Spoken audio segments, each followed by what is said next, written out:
Okay, if Pongkan is the culprit, then at least I don't know if you guys can hear the dogs, pero anyways, so good evening, everyone. Our topic is the simplest form of the devotion to the Sacred Heart. I don't know why, pero ito yung parang sinasabing gawing topic natin. And I think it's also because, okay pa rin ba yung audio? Ngayon ng dogs eh. Is it okay? For me, maingay, pero I don't know about you guys. Okay naman? Okay lang. Okay. So, why the Sacred Heart devotion? Because if you think about it, we are doing Nineveh, okay, with many different like aspects to the motivation. Like we want to be disciplined, we want to put order in our lives, we want to grow in virtue, and so many other things. But at the heart of it is really that you want to love God more, to fall in love with Him more, and to allow ourselves to be loved by Him. So that's really what Nineveh is all about. And that's also why um, the Sacred Heart devotion is so central to what we're doing. No? So even for Gilbert, kumbaga, the Sacred Heart is never far from anyone who claims to be a Christian. It's really, you know, encountering the love of God, the love of our Lord. Okay, so I will start with this quote, no, um, on the Sacred Heart. So it goes like this. It is necessary that the divine heart of Jesus in some way replace our own, that He alone live and work in us and for us, that His will work absolutely and without any resistance on our part. And finally, that its affections, thoughts, and desires take the place of our own, especially His heart, so that He is loved in Himself and for our sakes. And so this lovable heart, being our all in all, we can say with St. Paul that we no longer live our own lives, but it is He who lives within us. Okay, so that is from St. Margaret Alacoque. She's the person that we can say really brought the devotion to the Sacred Heart into the church. It was revealed to her. Okay, so later we'll talk a bit about the history. Parang refresher lang for those who are not familiar. No? So I'll repeat it. It's such a beautiful quote. And hopefully with this sentiment, we can start this. It's just a short catacomb actually. So I'll repeat it now. It is necessary that the divine heart of Jesus in some way replace our own, that He alone lives and works in us and for us, that His will work absolutely and without any resistance on our part. And finally, that its affections, thoughts, and desires take the place of our own, especially His heart, so that He is loved in Himself and for our sakes. And so this lovable heart, being our all in all, we can say with St. Paul that we no longer live our own lives, but it is He who lives within us. Okay, so yung quote, no, yung dilexit nos, He loved us. So that's really our story, no. We can't really talk about anything that we've done, no, na we did this because we love God, ganon. Pero it's really that He loved us. It's really that He loved us. So, we'll look at the history of the Sacred Heart lang. So briefly, so nag-start talaga to in the 1200s. I don't know if you've heard of Saint Gertrude the Great. No? She's known for her devotion to the poor souls in purgatory. Pero sa kanya, I think we could safely say the first mention or parang allusion to the Sacred Heart. So she had many apparitions. Pero one of them, notably, was when Saint John appeared to her. Tapos parang Jesus was there. Di ba Saint John the Beloved? Parang very rare na meron siyang apparition na si Saint John the Beloved. Pero she appeared to Saint Gertrude. Tapos, Jesus was there and Saint John was like leaning on the heart of our Lord. Like in the gospel, diba? And he told Saint Gertrude na doon siya sa kabilang side, doon sa right side of our Lord so that she could listen to his heart. Okay. And Saint Gertrude leaned her head. Tapos naririnig niya yung heart ni Jesus beating. And it gave her such joy and peace, no? Na it was like an ecstasy.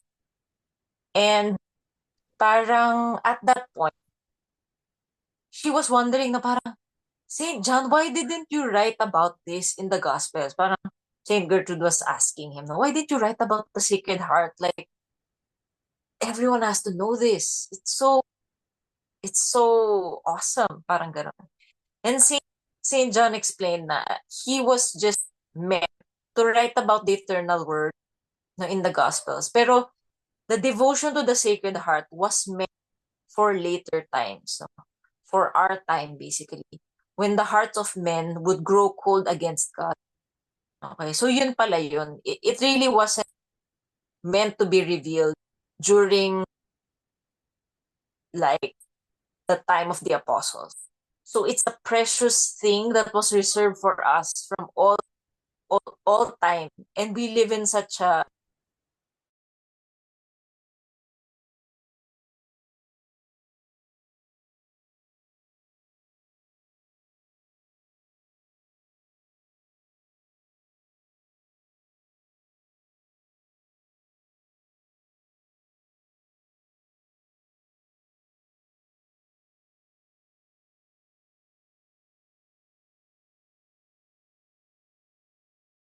no, in 1673, na si Saint Margaret Alacoque na pwedeng stop siya. Ba't ganun? Anyway, so this is the reason why we know about that devotion because of Saint Margaret Alacoque. May 12 promises pa yan. Okay, I won't go into detail, pero the 12 promises are, pag binasa mo parang, shucks, what more can you ask for? Peace in your homes, yung mga lukewarm na tao na kilala natin will become fervent, the already fervent will grow in holiness, you will have an increase of grace, sanctifying grace. Basta, ang dami, no? You can, you can Google that on your own. Pero, we know all of those things because of her.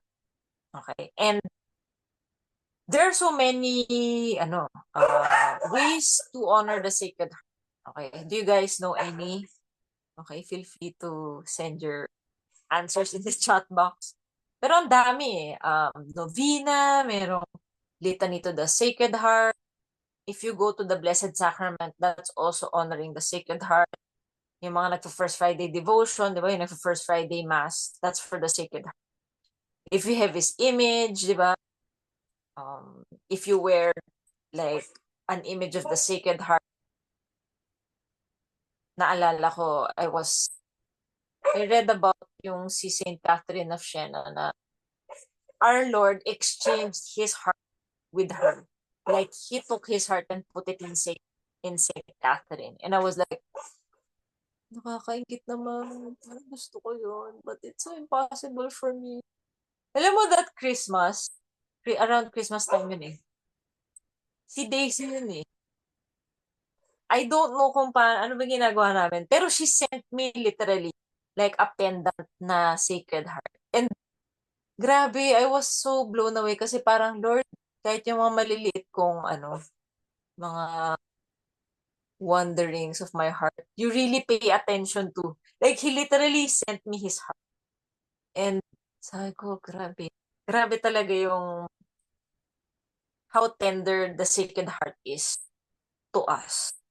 Okay. So tonight, I will not talk about all these things, no, yung enthronement of the Sacred Heart, the litany, the novena, all of them are wonderful, no? Pero I will talk about the simplest form, which in a way is like the foundation of all the other pious practices. Now, if we do this, we can really say that we can grow more and more in the devotion to the Sacred Heart. So next month, I mean not next month. Next month is June, the month of the Sacred Heart, and itong coming week na will be not this week, pero the week after will be Holy Week. So it is really fitting also that we learn about this simplest form. Okay. So what is this simple form ba, no? So I'm taking naman this quote from the Diary of Saint Faustina. So she talks about how our Lord really condescends to us. Kumbaga yung pagiging tao niya, talagang that's why pala he became a human like us, so that he could really, in a way, like, stoop to our level. Okay, so Saint Faustina writes, "Great though he is, our Lord does not hesitate to lower himself to the soul that loves him. Great though he is, our Lord does not hesitate to lower himself to the soul that loves him. He treats with such souls even on the smallest details." Okay, he treats with such souls even on the smallest details. How good God is to us.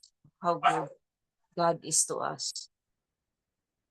Are there not secrets in our souls that God alone understands, and of which we can speak to Him alone? Okay. How good God is to us.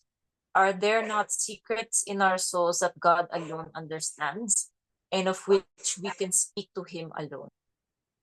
Okay. So itong simplest form is simply um, confiding and talking to the Sacred Heart about everything. Okay? Kasi, with Nineveh, we have so many pious, di ba, practices. We have a lot of vocal prayer. Though we have mental prayer. Ayun, stress siya as mental prayer. Okay. Pero, nawawala yung, or maybe, if we haven't built up the habit, we don't really talk to our Lord na about small things. Or, parang minsan meron tayong sensor or filter about what I'll talk to God about and what I don't need to really talk to Him about. Parang, yung iba, sasarili ko na lang, i-overthink ko na lang siya mag-isa. Parang, parang don't bother God about that. I'm just gonna like think about it and ruminate about it on my own. Okay, so we should really talk to Him about everything, as in literally everything.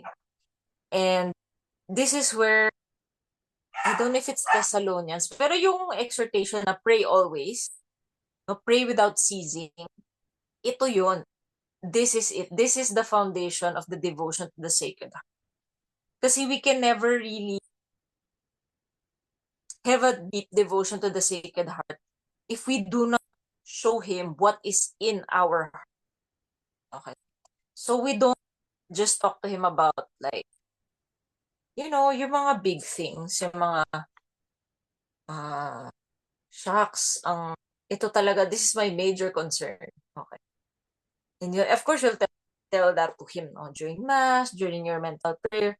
Pero do you talk to Him about, as in, seemingly, like useless things? Like, Lord, what am I gonna wear? What am I gonna say during this meeting with this person? How am I gonna say it? How should I drive? What should I eat for breakfast? Should I use this soap? Like, mag-makeup ba ako today? Mag-earrings ba ako? What earrings? Should I watch this video? Should I listen to music? What coffee should I drink? How should I talk to my kid? How should I talk to this person? Diba? What hairstyle should I have? things na we may think are useless, pero we ourselves, sometimes we spend a lot of time just thinking about these things. Diba? So that is what it means to just really have our Lord and His Sacred Heart always before us. Diba? Um, we never stop thinking. Okay, as a parang as people living in our culture now, parang we have hyperactive thoughts sometimes. No? And we talk about silence and mental prayer, mga ganun. Pero minsan, most of our time, we're just really largely distracted during our mental prayer. Okay? And our Lord knows that. Diba? He knows that. So, maybe the beginning is really just to talk to Him about all these little things that are on our minds. Alam mo yung yung parang, yung friend mo na parang every few minutes, parang meron kang update or meron kang small whatever thing that you want to tell that person. So let's make our Lord that person, like the go-to person about even the most insignificant thing. Okay? And that will be the true foundation of our Sacred Heart devotion. Kasi we have already bared to our Lord the contents of our hearts. And we should believe Saint Margaret na there's nothing so small that our Lord would not want to hear from us. No? Parang walang insignificant sa kanya. Diba? So, what are the effects of this simplest of Sacred Heart devotions? Okay, so first is we'll be able to um he will be able to enter deeper into our hearts. Okay. He will be able to enter deeper into our hearts, no? Like, ano ba talaga yung nasa puso natin? Okay. And we can say, okay, I'm praying about souls in purgatory and blah, blah, blah, and my kids and my family and um, the people at work, ganyan, ganyan. Pero, yung smaller pa, no? Yung things that you don't even really talk to anyone about. Okay. Do we tell that to our Lord? And of course, He knows it kasi we can't really hide anything about it. We can't really hide anything from Him. But iba yung dating na we tell it to Him. Okay? And the effect of that is number two. That our relationship with Him is strengthened even more. Okay? Our relationship with Him is strengthened even more. So, alam mo yung like, I don't know for the moms here, pero sometimes, mothers, they have a sixth sense about their kids na sometimes even if the kid will not say anything, you already know na parang, shucks, may ganito siya. This kid is going through this and that. But what is the effect if that kid will actually tell the mom? Diba parang, yung mom parang, my heart. Kasi it means that child has such great confidence in you na he or she will be able to tell you even maybe the most maybe embarrassing thing or the most, alam mo yun, heartbreaking thing for him or for her. So, iba rin yung dating na that child will actually tell you as a mom. Diba? So, when we do this the simplest form of the Sacred Heart devotion, our relationship with Him is strengthened even more. Okay. The third effect is he will be able to advise us in every little thing. Okay, he will be able to advise us in every little thing. Okay, so I was listening to this parang nagba-vlog, Catholic vlogger, and he was sharing about a priest who was on retreat. So, This priest was on retreat. And then he was talking to our Lord. No? Siguro silent retreat yun. So wala na siyang kausap. Sabi lang niya, Lord, what do you want me to eat for breakfast? Diba? And, he heard our Lord say, anything.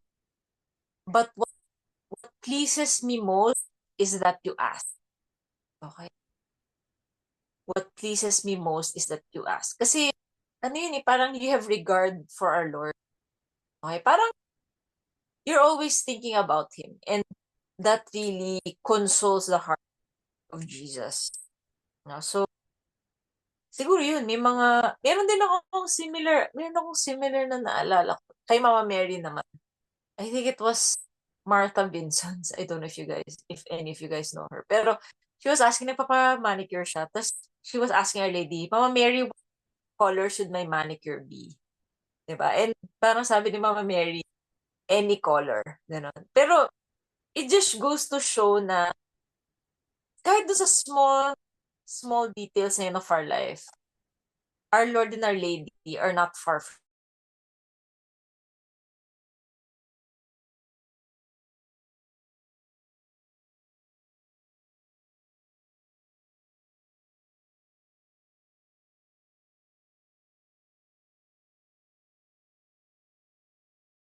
it. Leads us to effect number 4, which is it makes us more sensitive to His voice. Okay, it makes us more sensitive to His voice, and like our inner ear or the ear of our soul, if there is such a thing, can discern the voice of our Lord more clearly. Kasi everyday mong kausap parang paano ba makakasingit yung, I don't know, diabolical forces or the world or whatever. Wala na, hindi na sila makasingit kasi we're always just talking to our Lord. Okay. So, yun. So that's number 4. No? We can discern His voice more clearly. Okay. So, number 5 is we shorten our time in purgatory. Okay, we shorten our time in purgatory. So, bakit? Kasi, if you think about, ano ba yung nangyayari sa purgatory? It's refining like the rough edges. Parang the defects, the sins na parang feeling natin small or negligible. That is not of God. Okay, so parang we are being polished. Pero if the every small thing that happens to us, we are already commending it to our Lord.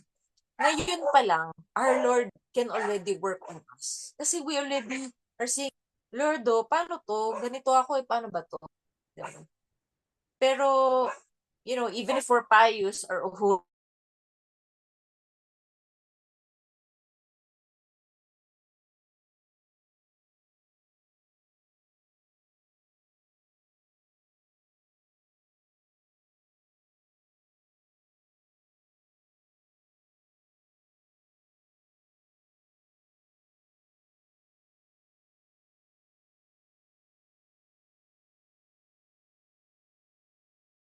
so again, first, okay, that's really weird. So he's able to enter our hearts more deeply. That's the first. Second is our relationship with him is strengthened even more.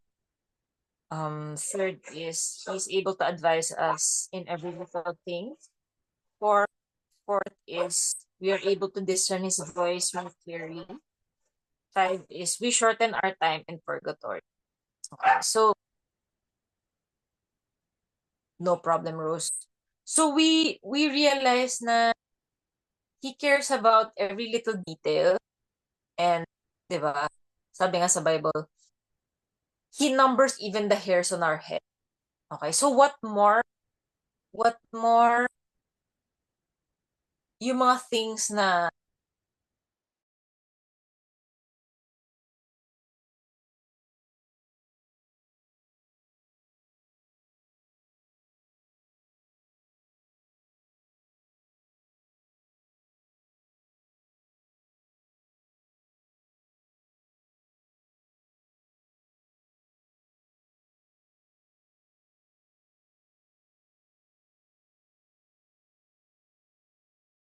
we really have recourse to the same. Ano ba to? So I will end with this quote, no, which is also very beautiful to remind us the great love